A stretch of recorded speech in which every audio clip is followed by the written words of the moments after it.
Halo semua, selamat datang ke video saya lagi dengan saya Firda Laim, NPM 022723111214 dari Prodi Akuntansi Universitas Chairon. Pada kesempatan kali ini saya akan membahas tentang salah satu metode yang semakin populer dalam riset konsumen, yaitu metode etnografi. Baik, secara singkat, etnografi adalah metode penelitian yang mengadaptasi etnografi tradisional, namun dengan fokus pada pengamatan dan analisis interaksi dalam dunia digital, terutama di platform media sosial. Baik, dalam video ini saya akan menjelaskan bagaimana metode etnografi dapat digunakan untuk menganalisis data konsumen serta manfaat dan tantangan yang dihadapi oleh peneliti. Langsung saja kita mulai ke pembahasannya.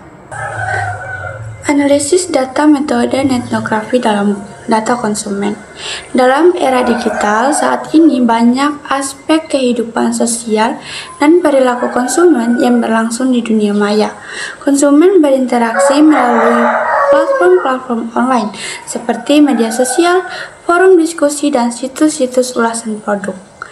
Disinilah metode etnografi memainkan peran penting.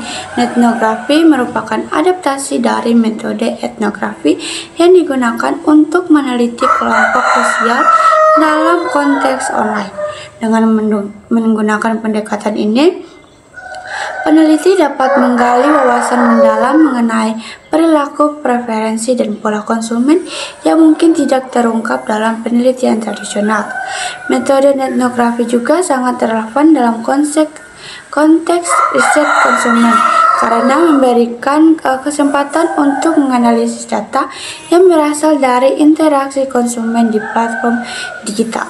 Dalam analisis ini, peneliti dapat mengeksplorasi bagaimana konsumen berinteraksi dengan merek, produk, dan layanan, serta bagaimana mereka saling mempengaruhi satu sama lain dalam membuat keputusan pembelian. Baik, sekarang kita masuk dalam pengenalan etnografi. Etnografi merupakan singkat dari Network Ethnography, adalah metode penelitian kualitatif yang digunakan untuk mempelajari budaya dan perilaku sosial kelompok online. Berbeda dengan etnografi tradisional yang digunakan di lapangan fisik, etnografi digunakan di ruang virtual dengan memanfaatkan data yang tersedia di internet. Kita masuk pada sejarah etnografi. Etnografi pertama kali diperkenalkan oleh Robert Kozinet pada tahun 1998 yang melihat potensi internet sebagai ruang untuk meneliti perilaku konsumen. Sejak itu, etnografi telah berkembang menjadi metode yang sangat berguna dalam memahami bagaimana konsumen berinteraksi di dunia maya dan bagaimana konsumen memberikan opini dalam pola pembelian.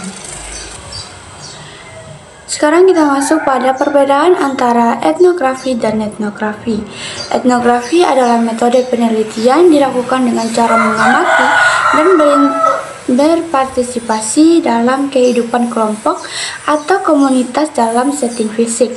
Sementara itu, etnografi mengadaptasi pendekatan tersebut dan memanfaatkan ruang digital untuk sebagai tempat untuk mengobservasi perilaku dan budaya kelompok sosial yang berinteraksi melalui internet. Meskipun keduanya berbagai prinsip dasar yang sama, yaitu pemahaman dalam mengenai interaksi sosial, etnografi lebih menekankan pada penggunaan data yang ada di dunia maya. Komponen utama dalam etnografi, yaitu etnografi melibatkan berbagai komponen yang harus dipahami dengan baik oleh peneliti untuk menghasilkan analisis yang mendalam dan valid. Yaitu satu, komunitas online. Komunitas online adalah kelompok pengguna internet yang memiliki ketertarikan atau minat yang sama seperti forum diskusi, grup media sosial atau komunitas pengguna produk tertentu.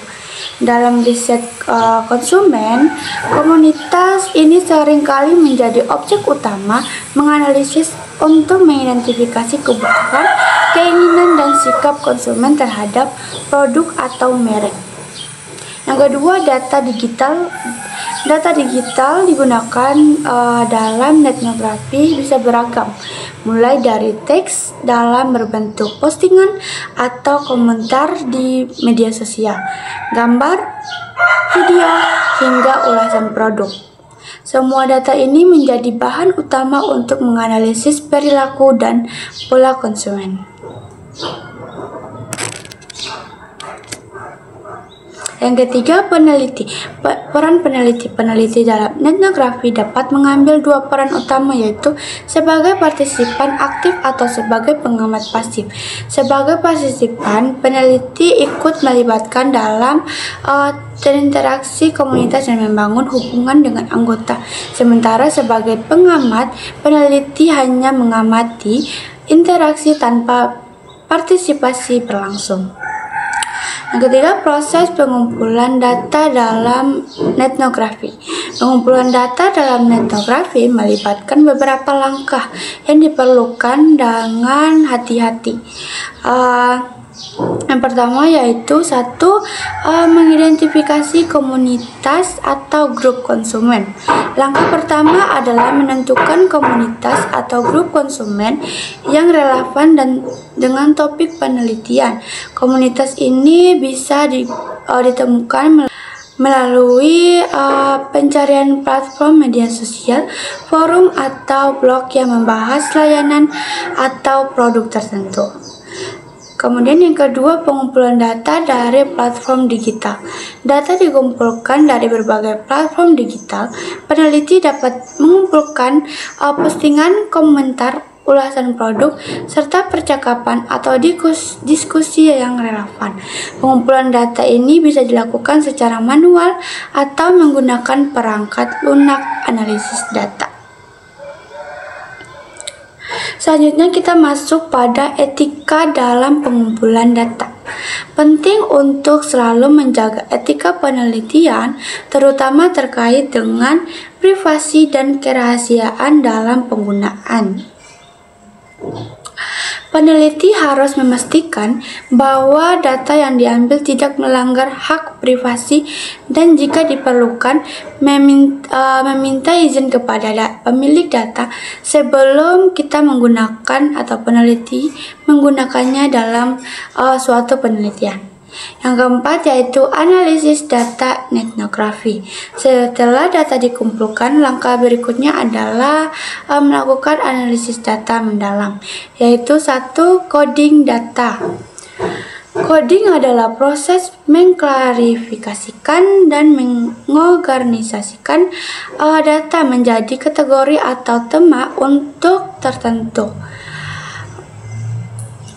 tema tertentu yang memudahkan analisis. Coding bisa digunakan secara manual atau dengan bantuan perangkat lunak seperti kualitatif, seperti NVivo atau Atlas TI. Yang kedua, temuan tematik. Analisis dilakukan untuk mengidentifikasi tema-tema utama dalam data. Tema-tema ini bisa mencakup berbagai aspek seperti masalah yang dihadapi konsumen, kebutuhan mereka, serta bagaimana mereka berinteraksi dengan produk atau merek tertentu. 3. Analisis konteks sosial.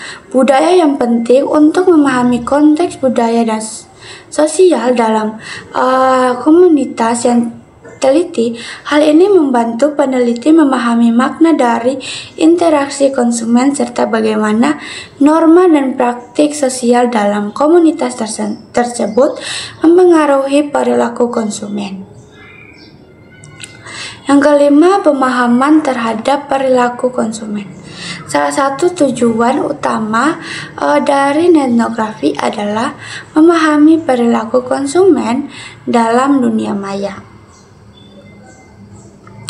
yaitu dengan menganalisis data yang diperoleh, peneliti dapat menggali berbagai aspek perilaku konsumen seperti satu yaitu motivasi konsumen. Analisis dilakukan untuk memahami motivasi di balik dari perilaku konsumen. Apa yang mendorong mereka untuk berpartisipasi dalam diskusi online? Apa yang mereka cari dalam suatu produk atau merek? Yang kedua, preferensi dan pola pembelian etnografi dapat membantu mengidentifikasi produk atau merek yang paling sering dibicarakan atau disukai oleh komunitas online. Peneliti dapat melihat pola pengembalian yang mungkin muncul dari interaksi antar anggota komunitas. Yang ketiga yaitu feedback dan review konsumen. Konsumen sering memberikan feedback tentang produk atau merek melalui diskusi di platform digital. Etnografi memungkinkan peneliti untuk menganalisis bagaimana konsumen memberikan umpan balik terhadap produk atau merek tertentu. Yang keenam yaitu etika penelitian. Etnografi dalam melakukan etnografi penting untuk mempertimbangkan beberapa aspek etika diantaranya yaitu 1. Pengumpulan data yang etis. Peneliti harus memastikan bahwa data yang digunakan untuk menganalisis data tidak melanggar privasi atau hak cipta. Selalu ada pertimbangan etis terkait dengan berbagai data yang diperoleh dari komunitas-komunitas online. Yang kedua yaitu pertanyaan persetujuan. Pertanyaan persetujuan adalah hal yang penting, terutama ketika data yang dikumpulkan menyangkut individu atau kelompok yang memiliki identitas tertentu. Yang ketiga, keamanan dan kerahasiaan data. Menjaga keamanan dan kerahasiaan data adalah prioritas utama, terutama ketika menggunakan data yang sensitif dari platform online. Selanjutnya kita masuk pada 7 tantangan dan keterbatasan dalam etnografi. Etnografi meskipun menawarkan banyak manfaat, dalam beberapa tantangan yang harus dihadapi oleh peneliti, yaitu 1. Bias dalam analisis. Seperti halnya dalam penelitian kualitatif lainnya, etnografi berisiko mengalami bias dalam analisis data. Peneliti harus berhati-hati dalam menafsirkan data untuk menghindari kesalahan dalam pengambilan keputusan. Yang kedua, keterbatasan akses. Beberapa komunitas online mungkin memiliki kebijakan privasi yang membatasi akses data. Peneliti harus menyesuaikan metode mereka dengan kebijakan ini. 3. Kerafan data. Tidak semua data dikumpulkan dari platform online menggambarkan realitas secara akurat.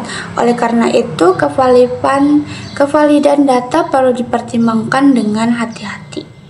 Aplikasi etnografi dalam riset konsumen. Etnografi dapat diterapkan dalam berbagai aspek riset konsumen, yaitu 1. Seperti studi kasus penggunaan etnografi.